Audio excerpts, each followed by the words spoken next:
Hi guys, and welcome to yet another video. And today I'm particularly excited because based on popular demand, in today's video we're going to be talking about ego, money, owo, kudi, l'argent, money. We're going to be talking about money. In my last video I talked about the step-by-step process of becoming a US-RN, step-by-step process of taking the NCLEX. But in today's video we'll be talking about the cost implication of those steps. So we'll be talking about the cost breakdown, what you need to know, how much you need to have to start this process, how much will be enough to take you from step 1 down to the final step. That's what we'll be talking about in this video.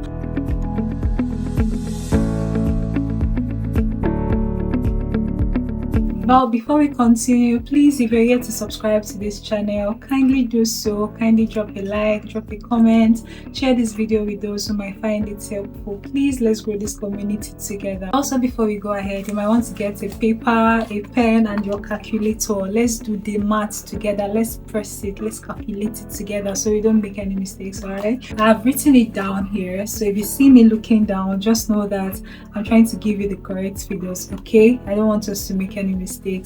Right, so the first step from my last video, if you remember, the first step is for you to do your credential evaluation. You have to evaluate your documents. It's called your CES, your CES, that's your credential evaluation services. You can use any one. I mentioned some of the ones that are available that you can use, but for the purpose of this video we're going to be using CGFNS, that is True Merit. All right, so you have to do your evaluation, and the cost of this one is $485. So different evaluation bodies charge differently. There is one that charges $450. There is one that charges more than $485. So you have to just check the one that you want to use and then find out the price. But I'm going to be giving you all these prices as an estimate, so you have something in mind that you can work with. All right, so for your evaluation, the cost of it is $485. Some of these prices might be in dollars while some might be in naira. So the ones that are in naira are the ones that are paid for in naira, but the ones I'll be mentioning in dollars are the ones you have to pay for in dollars. Okay, so you can do the math. You can either convert from naira to dollars when you're doing your final calculation, or you can convert from dollars to naira. Okay, so that's for step 1. Then for your step 2, your license verification with NMCN. As at the last time I checked, the cost for this was 69,000 naira. Yes, but I pegged it here at 80,000 naira because you still have to reach out to your school for them to send a letter of good standing to NMCN, and for most schools this is not free.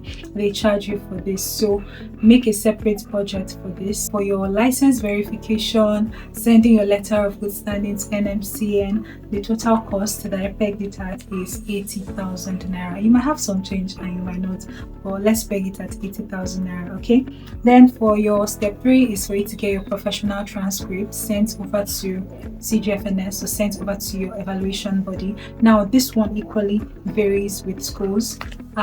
For mine it was less than 100k, so you have to find out from your school how much it would cost for them to prepare your transcript and send it over to your evaluation body. So you have to reach out to your nursing department and find out the cost for this one. So for the purpose of this video, it's pegged at less than 100k because I know I did not spend up to 100k to prepare the transcript and then have it sent over to my evaluation body. Okay, now the next step is for you to, part of your CGFNS or part of your evaluation process is sending or filling your O-level details and also sending a wire scratch card pin alongside the form you're filling. So you have to get a wire scratch card.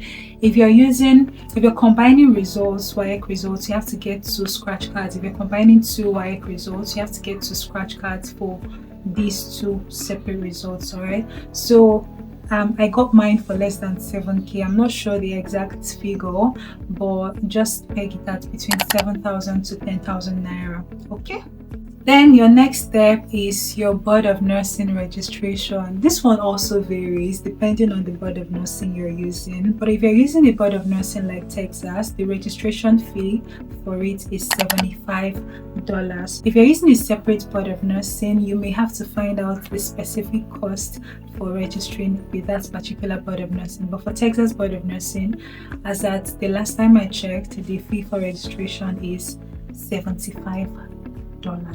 Then for the next step, this next step is optional, absolutely optional. In my last video, I talked about expediting. If you're in a hurry, you want to make the process faster for yourself, you can expedite, make it quicker. You can make your evaluation body to process your application very fast. This expedition fee for CGFNS is $400, but like I said, it's absolutely optional. Then the next step is for you to take your nursing jurisprudence exam. This exam varies across boards. There are some boards that don't require you to take any jurisprudence exam, but for Texas Board of Nursing, you have to take your jurisprudence exam. How much is this one? Absolutely free. This is the one that I like because I didn't have to pay a dime for this exam. It's already covered in your Board of Nursing registration fee, I suppose. So this exam is absolutely free. Now the next step is for you to do your criminal background check. You get your fingerprinting done. So getting these fingerprint cards costs $40 approximately. It's actually $38.5 officially getting the fingerprint cards, but then having it sent over to you would require you to pay a separate amount for shipping and delivery. For mine, like I said in my last video, please, if you have not yet watched that video, you might not follow through every single thing I'm saying here, so probably you might want to go back and check out the video.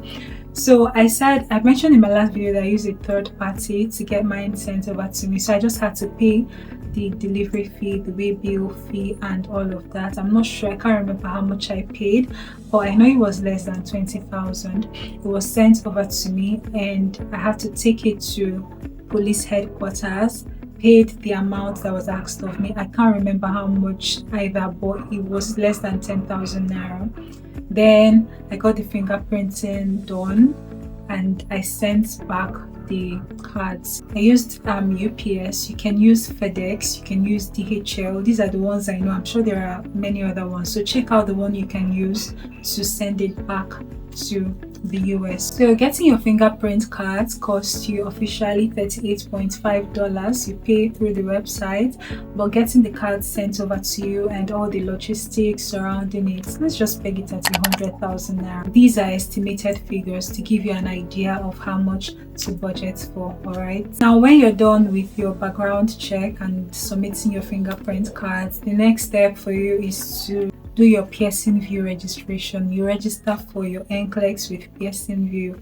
Registration fee is $200. This is a straightforward process. You go to their website, fill in all the details required of you, and make your $200 payment. The next step after registering with Pearson VUE is for you to schedule your exam. Scheduling simply means booking your exam, choosing a time, a venue, a date, and all of that. So you schedule your exam.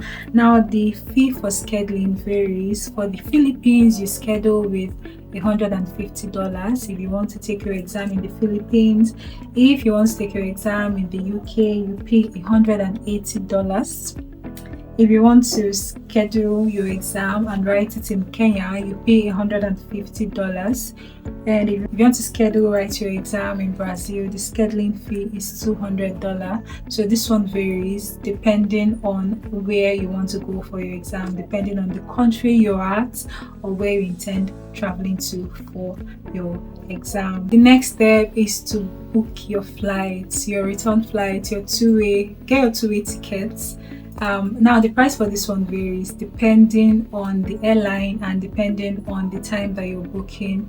If you're booking very close to your exam date, most likely you'll get fees that are higher, but if you give it ample time between the time you're booking and when you're traveling, most likely you might get really fair prices. And then it also depends on the airline as well. There are lots of factors that will determine your flight fee. Okay, so that one is not fixed. It also depends on the country you're going to, but if you intend traveling to Kenya to write it from Nigeria, you should budget between 1.3 to like 1.6 or 1.7, depending. You can get flights anywhere, the fee would most likely be anywhere within that range for a two-way ticket. And it's always better to book your return flights as you're booking the one to travel. You need to book like a two-way ticket. I think it's always cheaper that way, and then you ease your mind, you put your mind at rest, except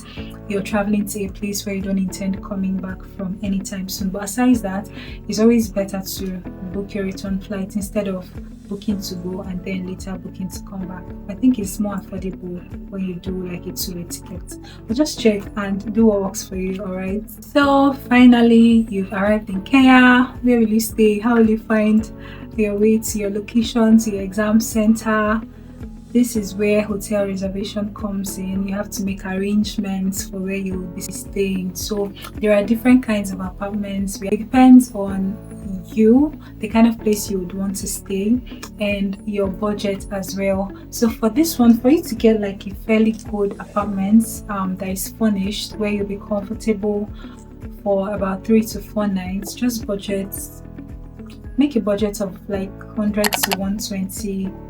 Yeah, around 100 to 120 dollars should do the job for you. Okay, another thing 1 or 2 persons have been curious about is the subject of feeding. I know I'm not supposed to talk about it in this video, but let me just add it. So talking about feeding, you have different options depending on you, depending on your budget. So meals in Kenya are pretty affordable. Where the problem is converting the exchange rates, right? When you convert the money from naira to Kenya shillings, it might be a bit expensive, right?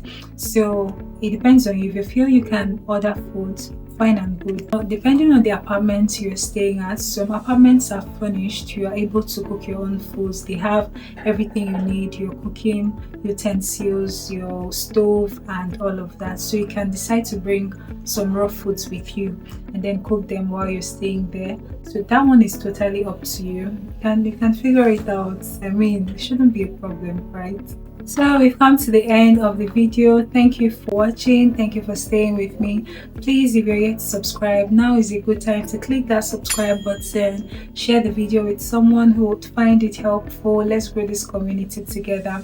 Also, if you need help with any of these steps, your registration processes, your evaluation, getting your fingerprint cards, booking your flights, getting your accommodation, and all of that, feel free to reach out to me. Feel free to send me a DM or drop a comment, whichever way, and we'll be happy to assist you, of course. All right, thank you for watching and see you in the next video. Bye.